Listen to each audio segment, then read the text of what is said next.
Hey guys, welcome back to my channel. Today I'm joined with Georgia. I'm an English teacher here. What I'm trying to do is be a seamstress. So clothes and fashion and all things interesting like that. Kind of linked to today's topic, which is about the growth mindset.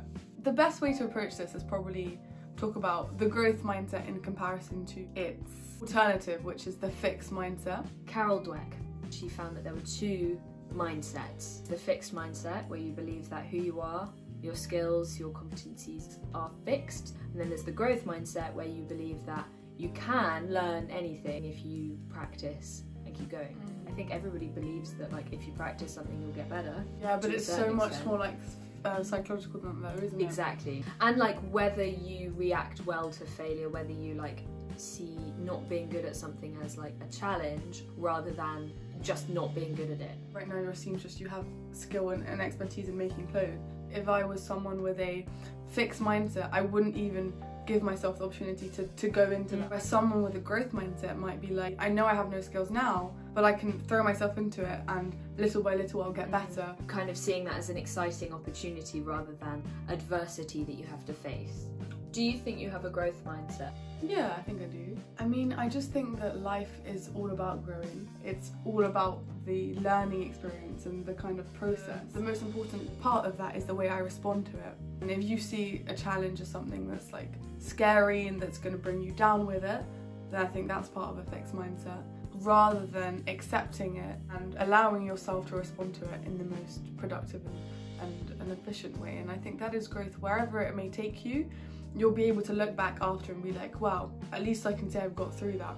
And wherever I am now, it is still better than where I was before. I have a growth mindset in some things, I came to France and I've learned French and I can see that I've got better as I've practiced. And in some things, I just have a fixed mindset. And the thing is that when you have a fixed mindset, you believe that it's fixed. Well, I think just telling yourself, well, I've already achieved, French in X amount of time. That is an example of where I've grown and where I've actually used a growth mindset and it's been successful. So then, I guess, motivate yourself in other areas of your life where you think you've got more of a fixed mindset.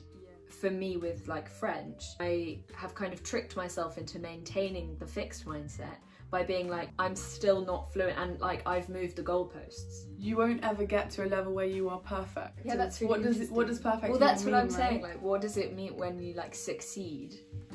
I guess that mean it's looking back and seeing how much you've grown and being like, wow, I've done that in that amount of time, that's amazing. But there's always more to go.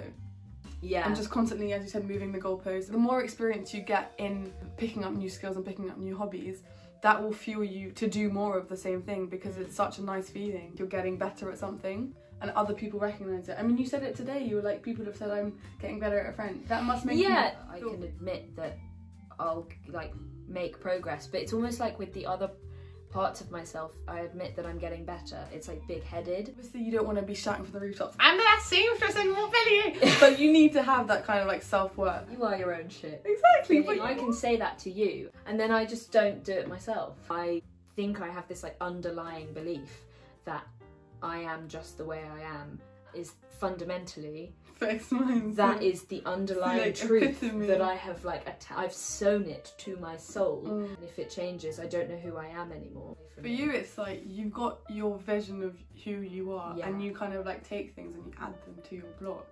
I think it's about having you as a person, and then separate to that is all your skills. The core needs to be there. Yeah. And it needs to be strong. For me, it's I'm a big blob of flubber. You know, flubber, the green flubber. I thought flubber was flab. Yeah, it is, but there's a movie, Flubber. A big, slime. So, for example, with French, it's part of my, flubber bubble, but it hasn't absorbed into me. So I feel if I left France, that would go. Your flubber analogy, right? You need to go back to you. Think about your qualities, and I don't mean, okay, I can sew, I can speak French, I can run, but look at your personality and your I am keen, I am determined, I am friendly, well organized. Think about those qualities and then attach them to the skills. That will help just gaining that sense of self-worth, but who you really are underneath all those Flubber. Underneath all that Look it flubber. up. So I guess this brings us on to, where do you think a growth or a fixed mindset comes from? Because if you're saying like, in order to get a growth mindset, go back to qualities, do you think that that means that I started from the skill? To me that makes a lot of sense. I went to a very achievement based school where like, firstly you have to be exceptional, and secondly you have to do a lot, and it wasn't really like but they're a great person. It was like, but they're captain of the sports team, and they're in this choir, and they do this having music. all these like roles assigned to you. And you grow up with that, and like that is your self-worth. But the other side of that story is you're given the space and the time as a child to find out who you are. Yeah. And then you're able to find those skills. That's probably what makes a growth mindset. Exactly. Because also like, if your self-worth is attached to achievements, and then you say, well, now you're going to do something where you don't achieve. If you don't have that underlying knowledge of like, well, I'm a good person, I'm funny, I'm intelligent, and then you strip away the achievements, that's terrifying, because that's like, well, then I have nothing. I think the trick is to pretend that you might be able to have one, and you know that you don't worry. Like, pretend that everything that you've known for the last however many years of your life has been false. No, we're just changing it all. Exactly. Cut. Yeah. But the first step is realising that, and then saying, okay, well now things are going to change from now, and I am going to see things as opportunities, and even if I fail, I'm going to pick myself up from that failure and keep going. And the more you do that, you will feel more confident and more self-assured, and just grow. Take your word for Anyway, I hope you all really enjoyed us talking about growth and fixed mindsets. Feel free to leave anything down below in the comments, whether you think you've got a growth mindset, fixed, whether you know what flubber is, anything you want. Give it a big thumbs up if you enjoyed the video, subscribe if you want to see more. I will link George's Instagram in the description box. Have a lovely rest of your day. Gros bisous. Bye bye. Bye bye. You're organised.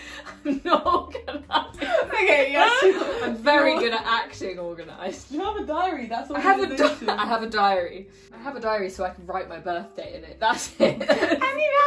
My birthday actually says mon anniversaire. No.